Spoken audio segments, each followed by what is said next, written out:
la enseñanza de hoy es una enseñanza donde va ubicando cómo los judíos educaban a sus hijos, y nos va a servir de base para enseñanzas que vienen. Una que les voy a recomendar, que no sé si lo voy a dar la semana que viene, va a ser si somos creyentes o somos discípulos. Y usa también conceptos que vamos a aprender de esta enseñanza.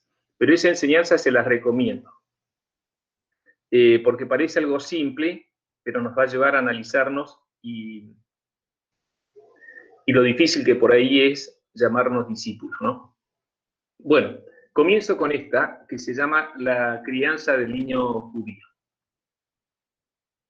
Dice, Flavio Josefo dijo, nuestra tierra es buena y la trabajamos hasta donde nos es posible, pero nuestra ambición principal es la educación de nuestros hijos.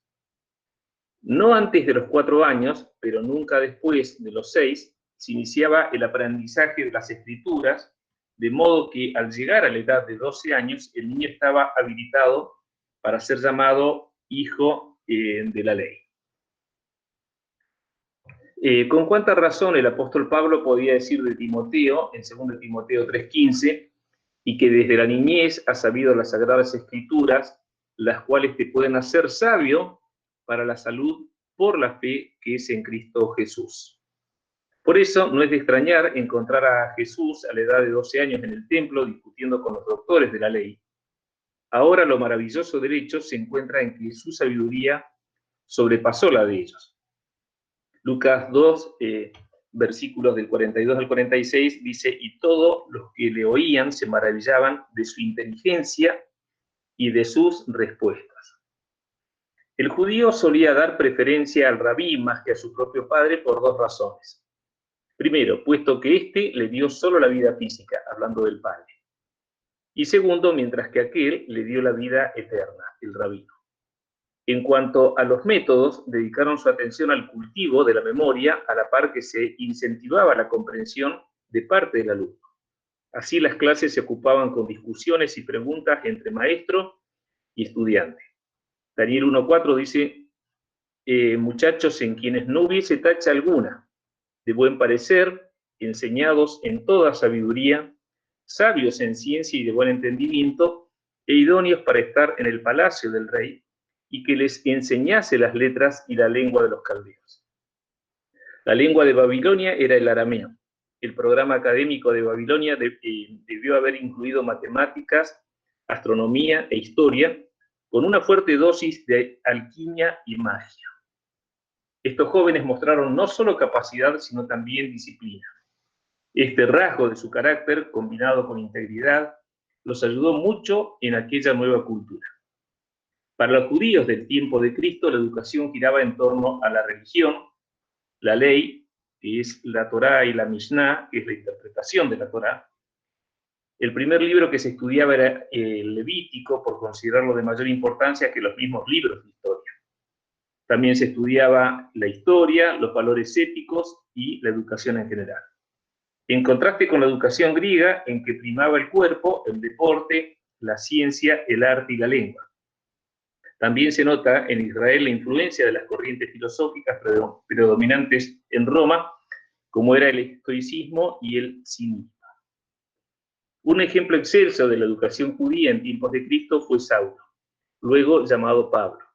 Nació el año 5 en Tarso, en la región de Cilicia, en la costa sur del Asia Menor, la actual Turquía. Fue formado bajo la estricta doctrina de los fariseos, teniendo como profesor a Gamaliel, uno de los más grandes rabinos de su tiempo, que era nieto de Gilel. Pablo estaba muy bien versado en la cultura y en el pensamiento helénico, teniendo gran dominio de la lengua griega, al mismo tiempo que desplegaba su habilidad dialéctica. Según la costumbre judía, Saulo aprendió también un oficio, que era fabricante de tiendas, que está en Hechos 18:3, lo que significaba o que fabricaba tiendas con lona comprada o él mismo las tejía. Medios de enseñanza institucionalizados en Israel. Primero, la familia. Era el medio natural de formación. La educación de los hijos era un derecho y deber irrenunciable por parte de los padres. La madre era la responsable de la educación religiosa, mientras que el padre era el responsable de la transmisión del oficio que manejaba. Los rabinos, las sinagogas en los distintos pueblos o ciudades y el templo. Estos eran los encargados de la educación, ¿no? Y el templo en Jerusalén. Proceso de formación del niño judío. A los 3 años empezaba jugando.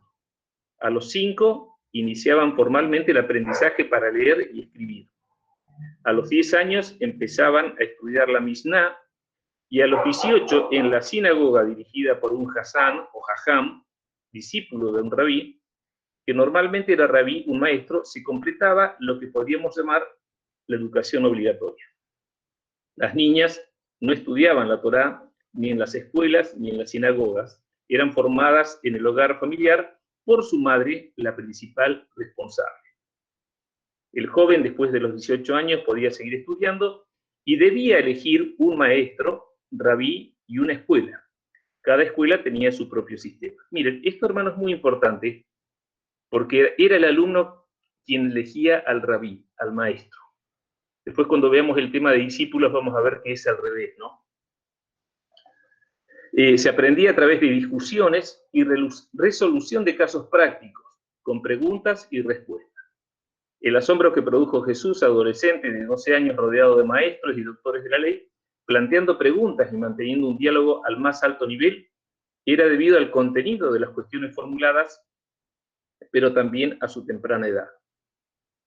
En Lucas capítulo 2, versículos 46 al 49, dice: y aconteció que 3 días después le hallaron en el templo, sentado en medio de los doctores de la ley, oyéndoles y preguntándoles. Y todos los que lo oían se maravillaban de su inteligencia y de sus respuestas. Cuando le vieron, se sorprendieron y le dijo su madre: hijo, ¿por qué nos has hecho así? He aquí tu padre y yo te hemos buscado con angustia. Entonces él les dijo: ¿por qué me buscáis? ¿No sabíais que en los negocios de mi padre me es necesario estar? Es bien sabido que de los 12 a los 13 años el niño en Israel dejaba la tutela paterna, que era el maestro principal, para aprender sobre todo de maestros técnicamente más preparados, por ejemplo, el Jajam o el Hasán en las sinagogas, que era un ayudante del rabino, ¿no? Momentos en la crianza del niño judío. Primero, la circuncisión, o que se llama Berit Milá, se realizaba a los 8 días de nacido. La circuncisión consiste en cortar una porción del prepucio del pene que cubre al glande, dejándolo permanentemente al descubierto. Génesis 17, 10 al 13 dice: este es mi pacto que guardaréis entre mí y vosotros y tu descendencia después de ti. Será circuncidado todo varón de entre vosotros. Circuncidaréis pues la carne de vuestro prepucio y será por señal del pacto entre mí y vosotros. Y de edad de 8 días será circuncidado todo varón entre vosotros por vuestras generaciones, el nacido en casa y el comprado por dinero a cualquier extranjero que no fuere de tu linaje. Debe ser circuncidado el nacido en tu casa y el comprado por tu dinero, y estará mi pacto en vuestra carne por pacto perpetuo. Segundo, rescate del primogénito recién nacido, que se llama en hebreo Pidyon Haben. Lucas 2, versículos 23 al 24 dice: como está escrito en la ley del Señor, todo varón que abriere la matriz será llamado santo al Señor, y para ofrecer conforme a lo que se dice en la ley del Señor, un par de tórtolas o 2 palominos. Pidyon Haben es un ritual en el cual el varón primogénito es rescatado de sus obligaciones sacerdotales por un cohen, un sacerdote judío. Esta ceremonia tiene lugar cuando el bebé tiene al menos 31 días de edad y consiste en comprarlo de nuevo por un cohen. Números 18, 15 al 16 dice: todo lo que abre matriz, primogénito, de toda carne que ofrecerán a Jehová, así de hombres como de animales, será tuyo, apartado, santo. Pero harás que se redima el primogénito del hombre, también harás redimir el primogénito del animal inmundo. De un mes harás efectuar el rescate de ellos, conforme a tu estimación, por el precio de 5 ciclos, conforme al ciclo del santuario, que es de 20 geras. Dios quería que el primogénito de cada familia fuese un cohen, un sacerdote. Jehová habló a Moisés diciendo: conságrame todo primogénito, cualquiera que abre matriz, entre los hijos de Israel, así de los hombres como de los animales míos. Sin embargo, durante el incidente del becerro de oro, en el cual la tribu de Leví fue la única que no se unió al acto, Dios decretó que el primogénito de cada familia perdería su estatus de cohen, y desde entonces en adelante todos los Kohanim provendrían de la tribu de Leví. Acuérdense que hasta ese momento, hasta lo que ocurrió en el desierto, el primogénito de cada familia, el que abría matriz, era sacerdote. A raíz de lo que pasa en el desierto con el becerro de oro, cambia el sacerdocio y deja de estar en el primogénito de cada familia para pasar a la tribu de Leví, por la fidelidad que tuvo. Números 3, 11 al 12 dice: habló además Jehová a Moisés diciendo: he aquí, yo he tomado a los levitas de entre los hijos de Israel en lugar de todos los primogénitos. Los primeros nacidos entre los hijos de Israel serán pues míos, los levitas. Ya que el primogénito es técnicamente un cohen, cuyo potencial no puede ser realizado, debe ser sustituido por un cohen de la tribu de Leví, por un sacerdote de la tribu de Leví. Ahí es cuando por primera vez cambia el sacerdocio, del primogénito de cada familia a lo que es la tribu de Leví. Esto se logra por medio del padre del bebé ofreciendo al cohen 5 monedas de plata. Condiciones para el rescate: la madre judía y es su primer parto. El bebé nació por parto natural. La madre no ha tenido abortos antes de este nacimiento. El padre del bebé ni de la madre del bebé no es un cohen. ¿Por qué luego de 30 días?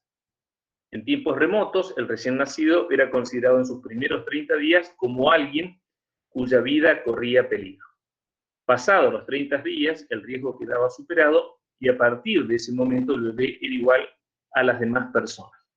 Pero el primogénito, por el pecado del becerro de oro, pecado del que no participó la tribu de Leví, pero en el que sí se vieron envueltos los primogénitos, debía ceder su sacerdocio a manos de los levitas. Tercero, 5 años. Ya a la edad de 5 años comenzaban con la lectura de la Torá. La Torá, Pentateuco, que es nuestro Pentateuco, que es Génesis, Éxodo, Levítico, Números y Deuteronomio, es la fuente principal de la enseñanza religiosa, histórica y ética. Las sinagogas constituyen sobre todo un lugar de lectura de la Torá y oración, pero también de culto y de enseñanza. Un niño judío empezaba su formación alrededor de los 5 años aprendiendo a leer y escribir. Esta es la edad cuando se espera que el niño comience a leer como algo natural. Pero también habían opiniones encontradas. Por lo general se consideraba que una instrucción tan temprana no siempre era buena y que en algunos casos era necesario esperar hasta los 6 años. Entonces, fíjense cómo ellos tenían un orden para ir formando a sus hijos. Ya a los 5 años comenzaban con esto y van a ver por qué, porque hay mucho más. Dice: si pones a tu hijo a un estudio regular antes de los 6 años, tendrás que correr siempre detrás y nunca lo alcanzarás. Eso es lo que decía. Hay sentido común y experiencia en este dicho del Talmud. Se refiere al irreparable daño causado por tensión tan temprana sobre la mente del niño. Por otra parte, encontramos sugerencias acerca de comenzar a enseñar al niño cuando tiene 3 años. Esto hace referencia a aquella temprana instrucción que consiste en ciertos pasajes de la Escritura o de pequeñas secciones aisladas y de oraciones que un padre haría que su hijo repitiera. Ahora vamos a ver un poquito de lo que se llama teoría de la mente. Esto es un concepto nuevo, pero es importante tenerlo en cuenta por nuestros hijos. Se refiere a la habilidad para comprender y predecir la conducta de otras personas, sus conocimientos, sus intenciones, sus emociones y sus creencias. Ejemplo 1. Si llegamos a la habitación de nuestro hotel y vemos en la habitación contigua a una persona probando llaves, intuimos que la persona intenta entrar a su habitación y que no encuentra la llave correcta. Porque entendemos e identificamos al otro e incluso el problema que puede tener el otro. Ejemplo 2. Si estando en la calle molestamos incesantemente a una persona desconocida, comprendemos que esa persona puede respondernos en cualquier momento agresivamente. Esto es así, en principio, porque tenemos conciencia del otro e intuimos ante una situación dada cuál será su comportamiento. La conciencia del otro aparece normalmente a los 5 años, cuando hay veces que aunque hay veces que se demora. La conciencia del otro aparece normalmente a los 5 años, aunque hay veces que se demora. Si la demora es en exceso, estaremos ante autismo. Hay veces que se despierta antes, cuando el niño se encuentra entre hermanos o en entornos en que es estimulado, pero siempre después de los 3 años. Esto es muy importante porque esto es algo nuevo que yo dudo que lo supieran en aquel tiempo, pero digamos, hasta los 5 años, 4 o 5 años, el niño no identifica al otro y lo que el otro puede pensar, o en el caso que están moviendo la llave, buscando llave, y suponemos que quiere entrar a la habitación y que no encuentra las llaves. Porque no identifica al otro, porque todo está centrado en él. Acá viene un pequeño videíto, a ver.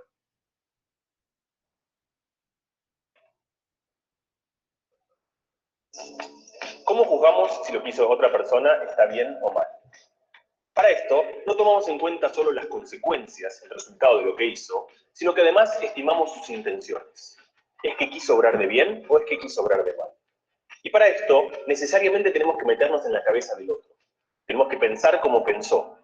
Tenemos que tratar de adivinar cuáles eran sus intenciones y cuáles sus objetivos. Para esto, utilizamos una función cerebral conocida como teoría de la mente. La teoría de la mente nos permite justamente ponernos en el lugar de la mente del otro. Y esto se desarrolla muy lento durante la infancia. Los chicos recién a los 3 o 4 años consolidan la teoría de la mente, que además gradualmente se consolida hasta llegar a la adolescencia. La teoría de la mente nos permite ponernos en el lugar del otro, algo indispensable para emitir un juicio moral. Es decir, si la otra persona tuvo buenas o malas intenciones. Presten atención a este juego y a cómo responden estos niños de 3 años de edad. Bueno, mira, te voy a mostrar una muñeca que tengo acá, que se llama Ana. Igual que Anita. Igual que Anita, que estaba un día jugando con esta pelota, violeta. Venía jugando y se encontró con esta canasta. Le dio muchas ganas de hacer pis. Se dejó la pelota en la canasta y se fue corriendo al baño. Cuando estaba en el baño, apareció su amiga Luna, que venía caminando, y encontró una pelota. Y dijo, voy a agarrar la pelota de la canasta y la guardó en esta cajita que está acá. Y se fue corriendo también. Cuando Anita volvió al baño, vino a buscar su pelota. ¿Dónde crees vos, Emma, que Ana fue a buscar la pelota?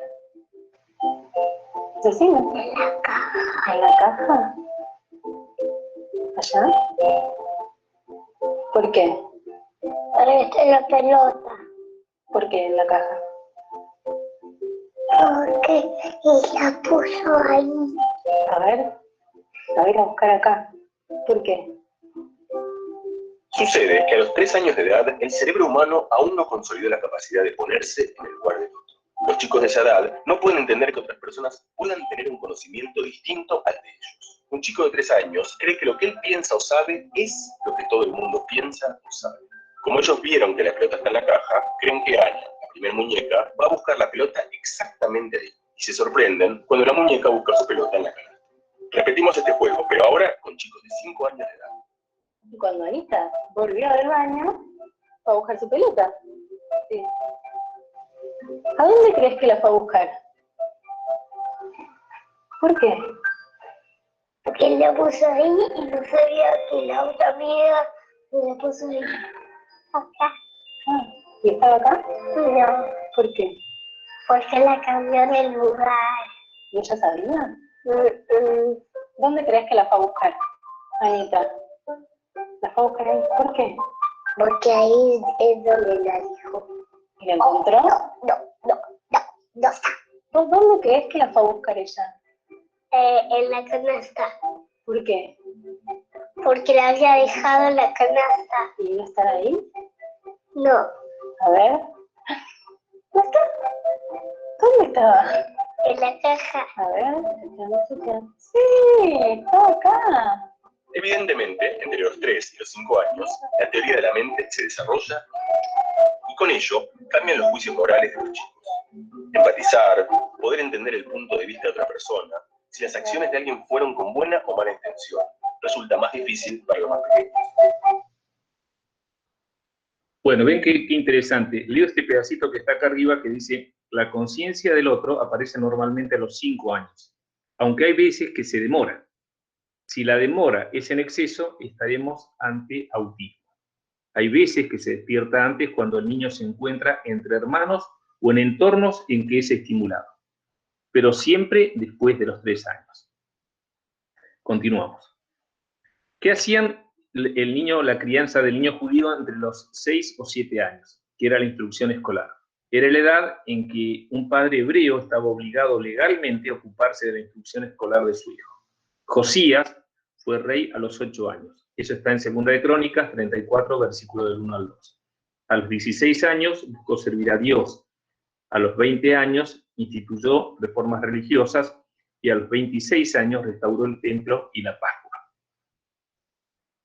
¿Qué ocurre después a los 10 años? Es el aprendizaje de la Mishnah. La Mishnah es el conjunto de leyes judías, es la tradición oral judía desarrollada durante siglos, desde los tiempos de la Torá hasta su codificación por el rabí Yehudá Hanasí hacia finales del siglo II. ¿Qué ocurría a los 13 años? Era el bar mitzvah. A esta edad se lo consideraba mayor ante la ley, se lo consagraba con la ceremonia del bar mitzvah como hijo de la ley.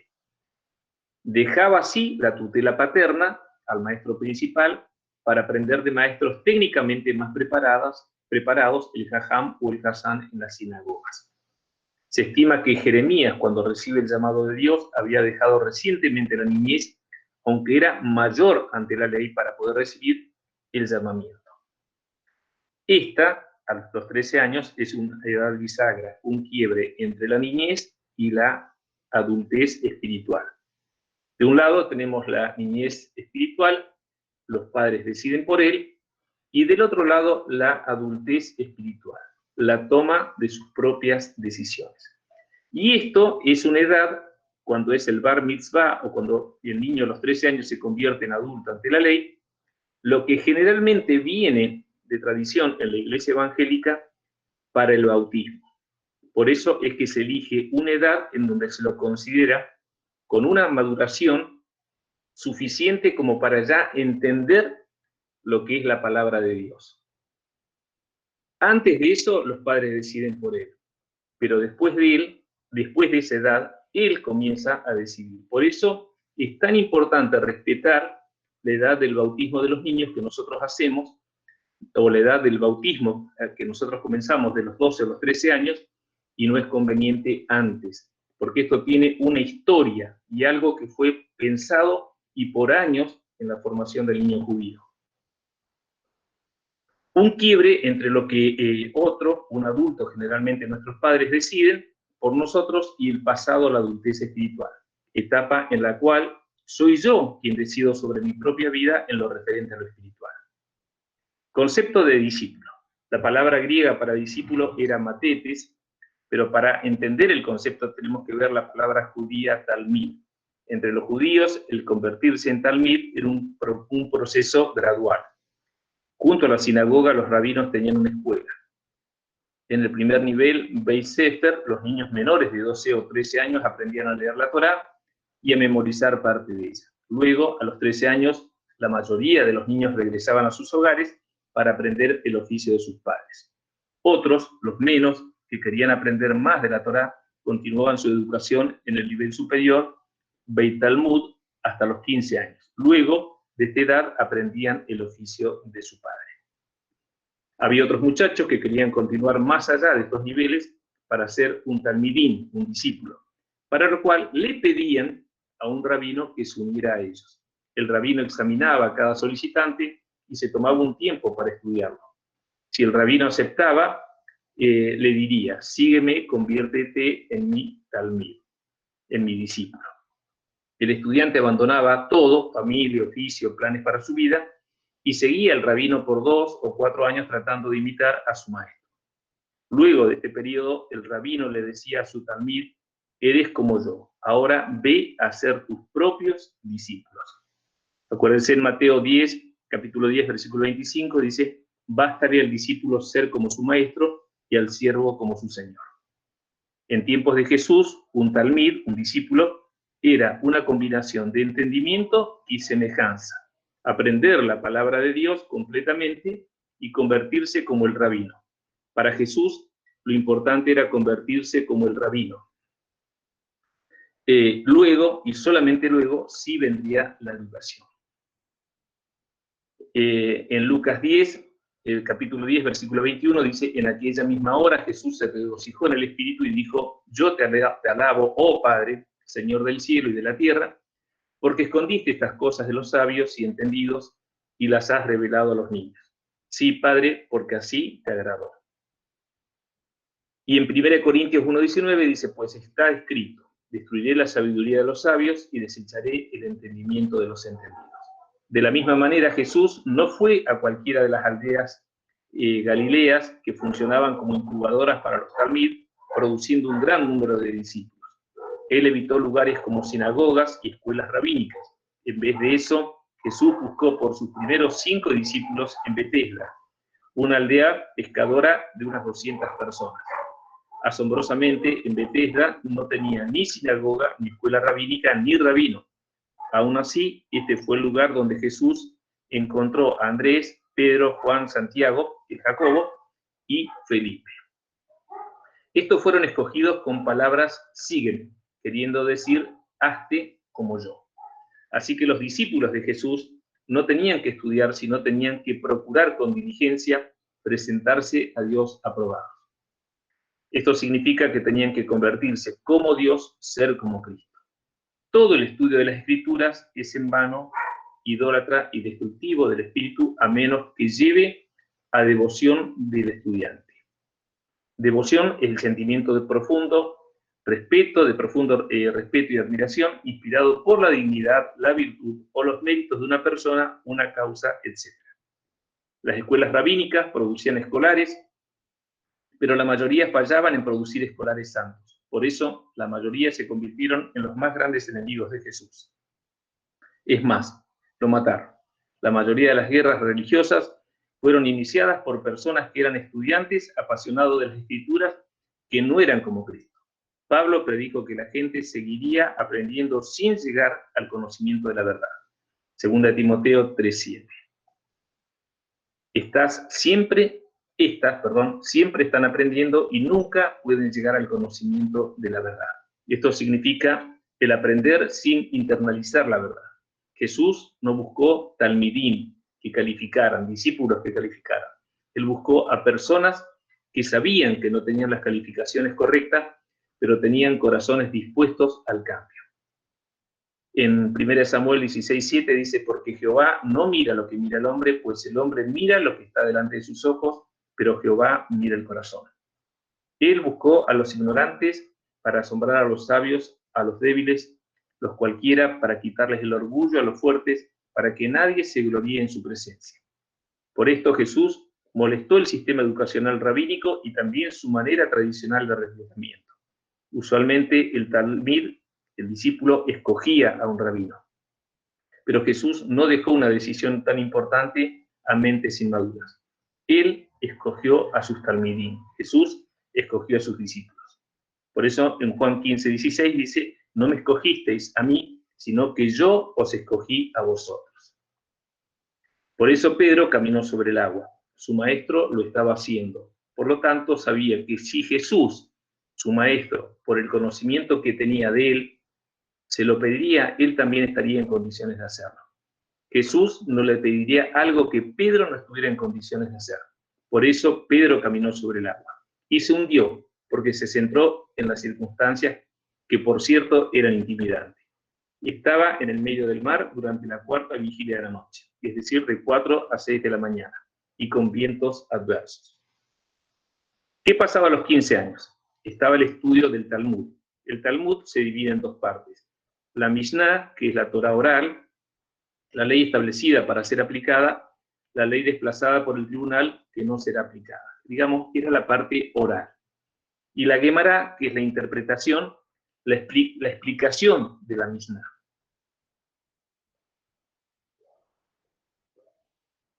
Se estima que David tenía 15 años cuando enfrentó a Goliat.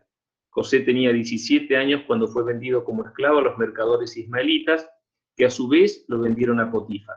Se estima que Daniel tenía 17 años cuando fue llevado cautivo a Babilonia. En estos personajes bíblicos encontramos una constante que es: los tres eran mayores ante la ley 13 años o más. Los tres habían recibido formación de la Torá y de la Mishnah. Aunque David rompe los esquemas, ya que a la edad en que enfrenta a Goliat recién estaba recibiendo formación de los Jajam, de los discípulos del rabino, y aún le faltaban 5 años para ser habilitado como guerrero. Los tres estuvieron en la adversidad una conducta conforme a su formación, tal como lo podemos apreciar en el relato bíblico. Otro personaje bíblico conocido por su labor, formación y juventud fue Timoteo, discípulo del apóstol Pablo. 1 Timoteo 4, al 11 al 13 dice: esto manda y enseña, ninguno tenga en poco tu juventud, sino sé ejemplo de los creyentes en palabra, conducta, amor, espíritu, fe y pureza. Entre tanto que voy, ocúpate en la lectura, la exhortación y la enseñanza.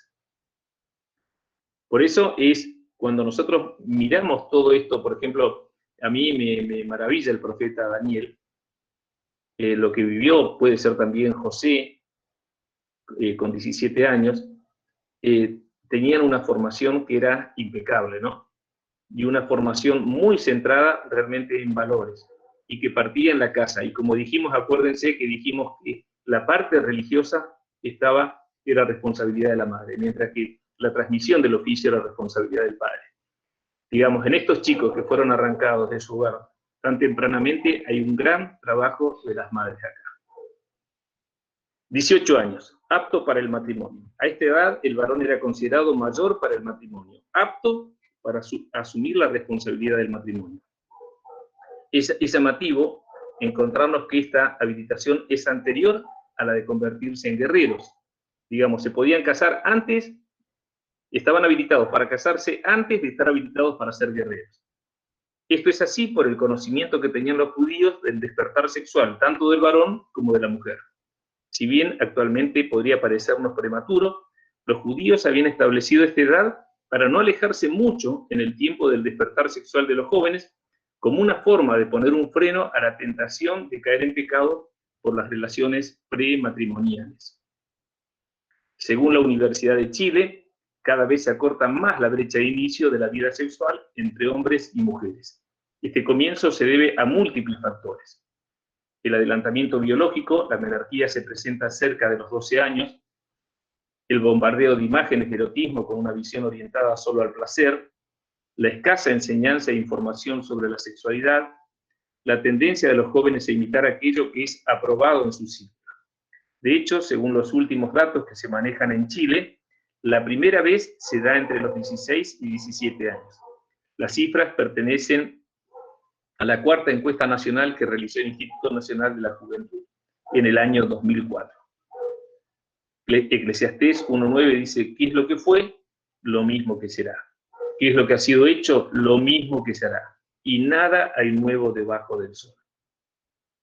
20 años.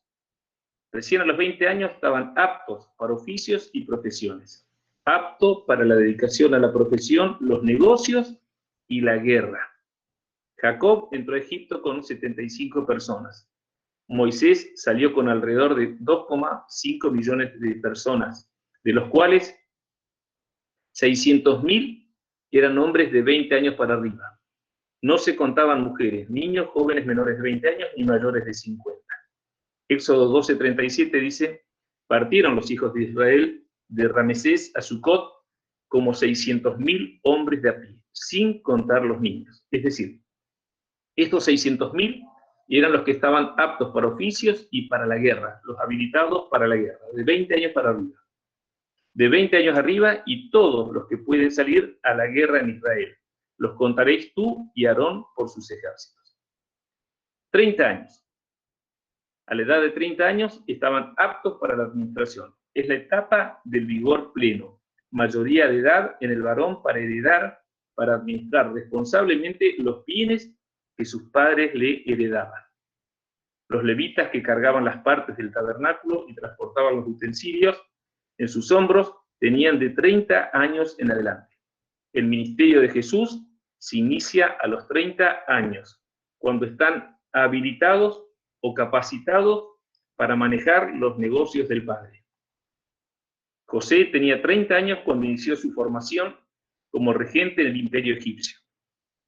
Génesis 41-46 dice: era José de edad de 30 años cuando fue presentado delante de Faraón, rey de Egipto, y salió José de delante de Faraón y recorrió toda la tierra de Egipto. Jesús tenía 30 años cuando inició su ministerio público.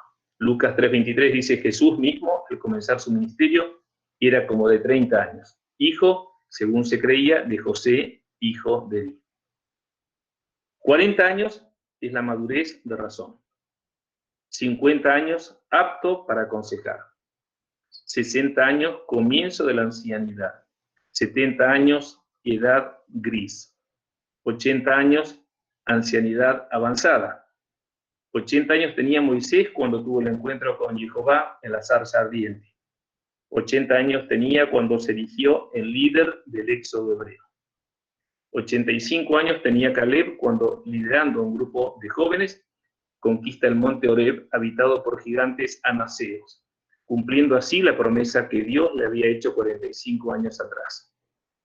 90 años es lo que lo llaman los judíos encorvado. 100 años es como si estuviera muerto y quitado del mundo. Romanos 4:19. La palabra dice: y los hijos de Judá vinieron a Josué en Gilgal, y Caleb, hijo de Jefone ceneseo, le dijo a Josué: tú sabes lo que Jehová dijo a Moisés, varón de Dios, en Cades Barnea, tocante a mí y a ti.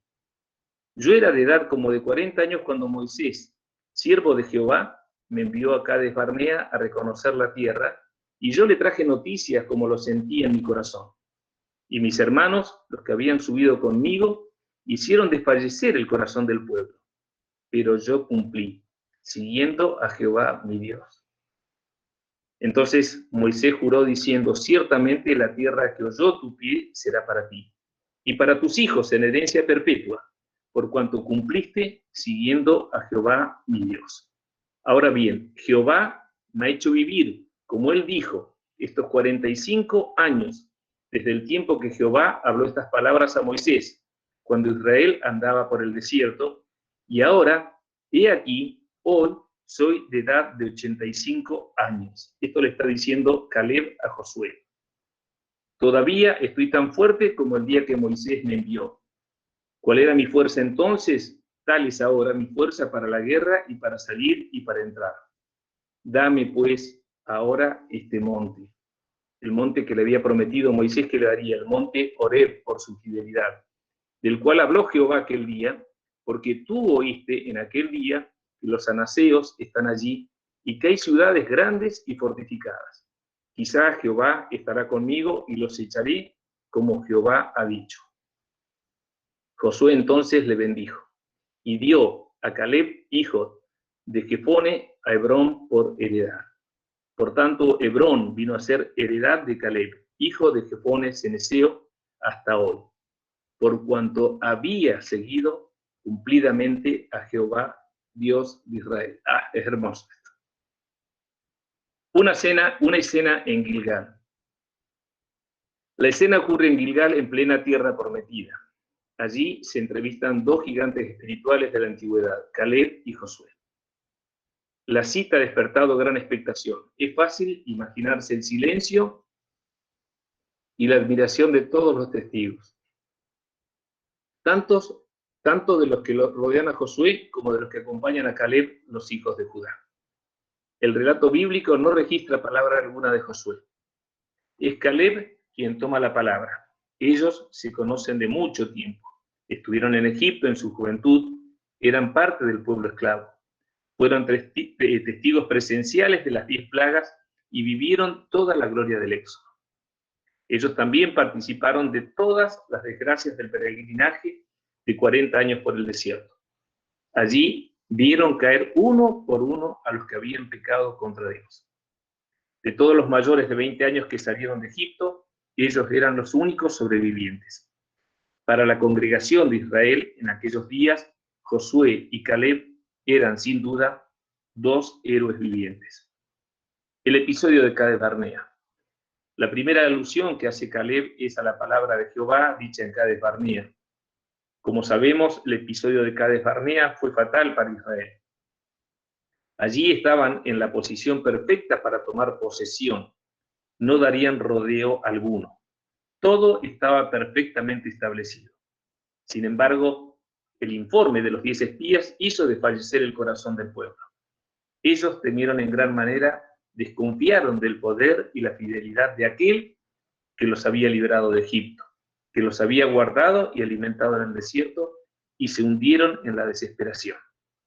Dios entonces se enoja por cuanto no le creyeron, a pesar de todas las señales que había hecho en medio de ellos, dice Números 14:11. No fueron destruidos por la intercesión de Moisés. Sin embargo, Dios sentencia: ninguno de los que me han irritado verá la tierra. Pero mi siervo Caleb, por cuanto hubo en él otro espíritu y decidió ir en pos de mí, yo le meteré en la tierra donde entró, y su descendencia la tendrá por posesión. Triste y fatal fue el destino de los incrédulos. Ellos solo tuvieron ojos para las dificultades y problemas. El incrédulo es pesimista en esencia. Muchos cristianos hoy en día también lo son. Sus palabras desalientan a otros más débiles, los que comienzan a creer, paralizando así el caminar del pueblo de Dios. Pero Dios había tomado nota de los fieles y desde el cielo da testimonio a favor de ellos. Mi siervo Caleb decidió ir en pos de mí. Josué también fue testigo de aquella dramática experiencia. También él fue fiel. Por eso Jehová lo designó a él como sucesor de Moisés. El secreto del vigor. Josué oye en silencio a su amado consiervo, que viene a él con humildad reconociendo su autoridad. Es probable que Josué le haya observado con lágrimas. Hace poco Dios había hablado con él diciéndole: tú eres ya viejo de edad avanzada. Y ahora tiene frente a él al gran Caleb. Parece que los años no han pasado para él. Se ve tan fuerte, tan lúcido, tan aferrado a la promesa de Jehová, que Jehová había hecho a su favor 45 años antes. Hoy viene con toda la dignidad de un creyente a cobrar su promesa. El secreto de la vitalidad de Caleb es haber cumplido en seguir a Jehová su Dios. Ahora testifica a favor de Dios. Jehová me ha hecho vivir, como él dijo, estos 45 años. Precioso ejemplo el de Caleb. Caleb continúa: ¿cuál era mi fuerza entonces? Tal es ahora mi fuerza para la guerra, y para salir y para entrar.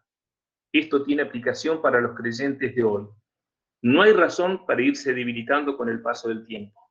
Si permanecemos en el Señor, estaremos firmes dando fruto. Ahora Caleb viene a ser efectiva la promesa hecha por Dios hace 45 años antes. Dame pues ahora este monte, dice. Ese monte es habitado por los gigantes anaseos y tiene ciudades grandes y amuralladas. A Caleb se le podría haber asignado por gracia, por ser veterano de guerra, la mejor llanura de Canaán, los valles más fructíferos, regados por los mejores arroyos. Sin embargo, él dice: dame este monte, el más difícil de todos. Los anaseos eran gigantes, por eso los hebreos habían sido derrotados aún antes de ir a la guerra. Caleb obtuvo la victoria en medio de aquella incredulidad. Allí su fe brilló más que el oro refinado.